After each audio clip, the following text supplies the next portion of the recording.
khô vậy bắp ồn không kẹt đêm này rồi kẹt đêm này mới thở không cho xí rồi này cho xí kẹt đêm này châu đa cho xí kẹt đêm này nè cho xí kẹt đêm này mới thở cho xí vì lắm hết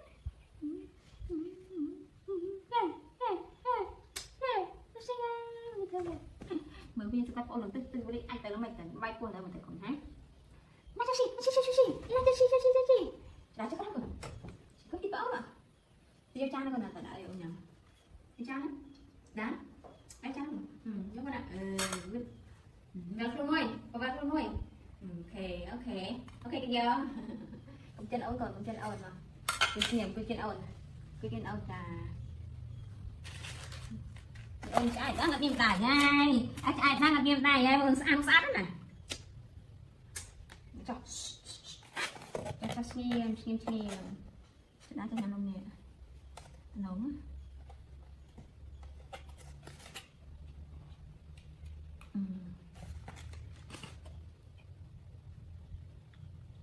nhắm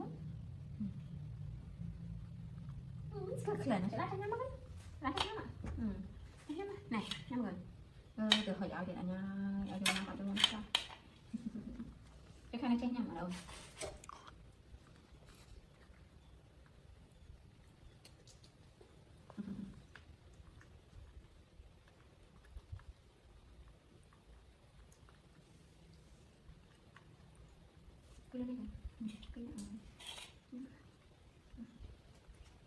kalau pakai itu tidak mencau di dalamnya.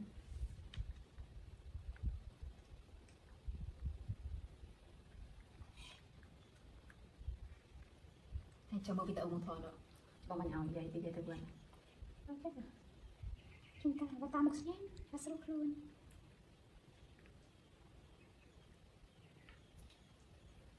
Mà, vậy ô này còn, cho đà tới 5 đồng, cho đà 5 đồng còn.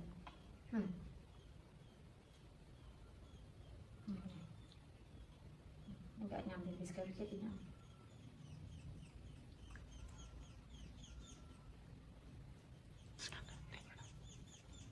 Bắt nông cái chữ rồi, betul, chữ nông. Thấy chi thế nào?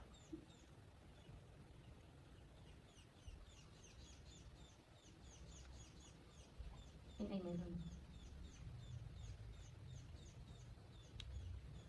Mấy con tay tìm cho hả?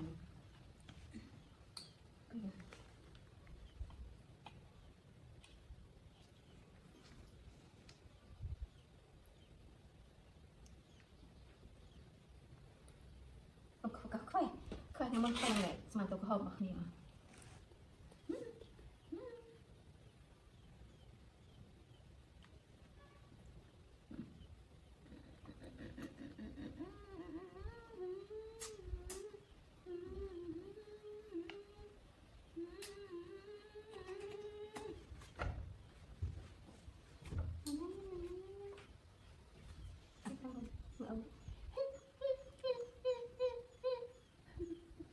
Ini kan kau mau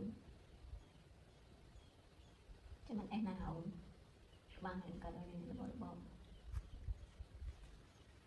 ơnถ้าตะกมตะไคร้กูดគ្នាលេងមិនសំណល់មិនយ៉ាងចឹងnào